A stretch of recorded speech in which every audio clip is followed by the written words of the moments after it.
get up here.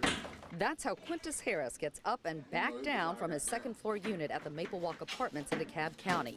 Others used a ladder until the owners put up these temporary wooden steps late Monday afternoon, allowing the fire marshal to finally take down this warning sign. It's just real ridiculous. Tyler Reese says it was tough hauling laundry and other items up and down a ladder. Oh, it's very dangerous because trying to get groceries and just trying to get your things up, it was just very scary and dangerous. We showed you how firefighters rescued the residents 3 weeks ago after the Florida-based owners removed the crumbling stairs. In this email, the management told residents they would get rent credit for hotels while the stairs got fixed. But many, like Mr. Harris, couldn't pay up front and ended up sleeping in their car.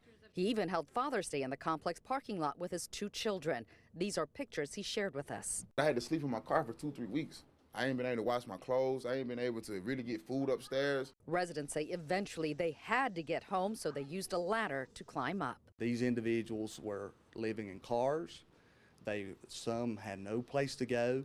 So you can understand where they were at. Even though it was unauthorized and unsafe, they were doing what they had to do. We slowed this new video down because it happened so fast. This is the man walking off after returning a stolen AR-15 trigger. What exactly did he bring? Got my trigger back and cash for another one. We were there when Foxhole Guns and Archery owner Jonathan Lipscomb confronted the man. You were in here last week? Last week? Yes, you were. I got you on video. When Jonathan brought the man back to his office, we started asking questions. 1 week ago today, you stole a couple triggers from this gentleman's store. What happened? What's going on? Man, I have kids in this county. I will show you my license. I'll give you a copy of it. I'll go home. I'll bring them back. Employee Iker Daniel had a conversation with the man last Tuesday and recognized him right away. And I was like, oh, okay. And then that too, came back like deja vu, And I was like, yeah, that's him. He was right. The man, who we're not naming because the owner won't press charges, admitted to me he shoplifted. How do we all know that you were not trying to steal again? I made a mistake. Were you trying to steal again today? No, I wasn't. I was just killing a few minutes.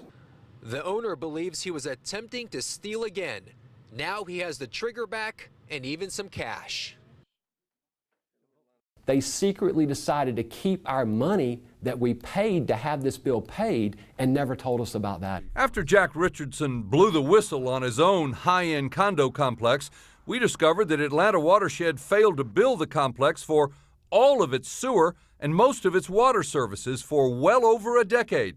And the Condos Board knew about it as far back as 2004. They didn't pay a water bill for 15 years and they didn't tell us about that. Head of the Homeowners Board since 2004 is Steve Marshall. He ignored an earlier email, so we found him in the lobby of the Phoenix this afternoon.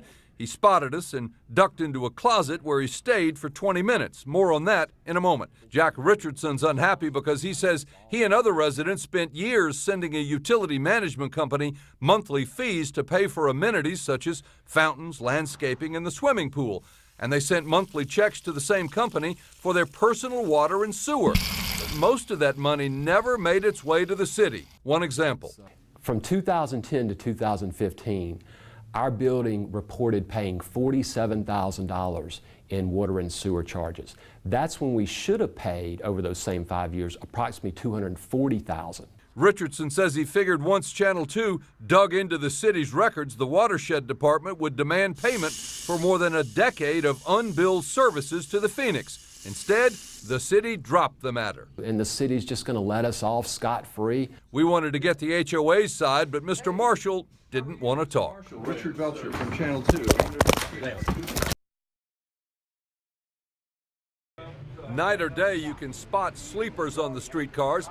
Riding is free for another 2 months, so it's easy to understand why people would get out of the weather and snooze. Streetcar drivers call them career riders. You've seen people sleep?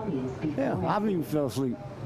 It used to be a long stop when you're waiting to go halfway around. Union President Gina Pagnotta says the city should give drivers a better understanding of who's responsible for streetcar security and what to do about those career riders. And so they don't feel safe to be able to ask them to leave or to approach them in that manner. But an aide to Mayor Reed says riders can stay on board, sleeping if they want, as long as they want, and says there's been only one confrontation between a driver and a homeless person. A city council member sides with the drivers. I think they had some very valid concerns. Felicia Moore chairs the council transportation committee. She says there should be security on every car, especially when the city starts charging $1 a ride in January. And they're going to have to check to make sure people have tickets. The operators cannot do it. They need to be focused on operating the train. We need someone on there with the riders who can do that. Moore describes her own late-night ride. There were mostly people which were very harmless that were asleep, so I did see that. I did see where there may have been some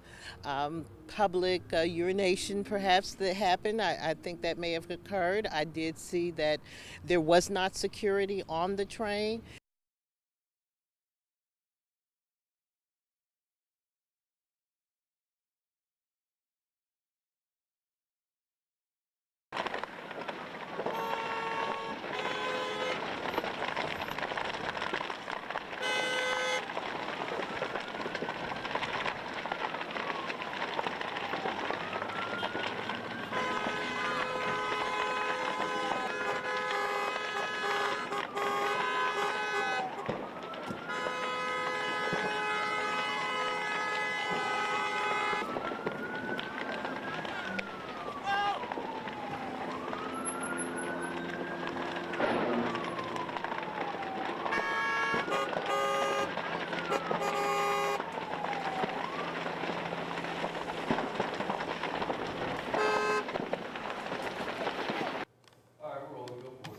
Just before 6 o'clock Friday morning, Polk County Police Officer David Goodrich responded to a call about a stolen vehicle. Detective Kristen Hearn was also there on Santa Claus Road as backup. Officers say Spangler walked out of the woods with a woman, Samantha Roof.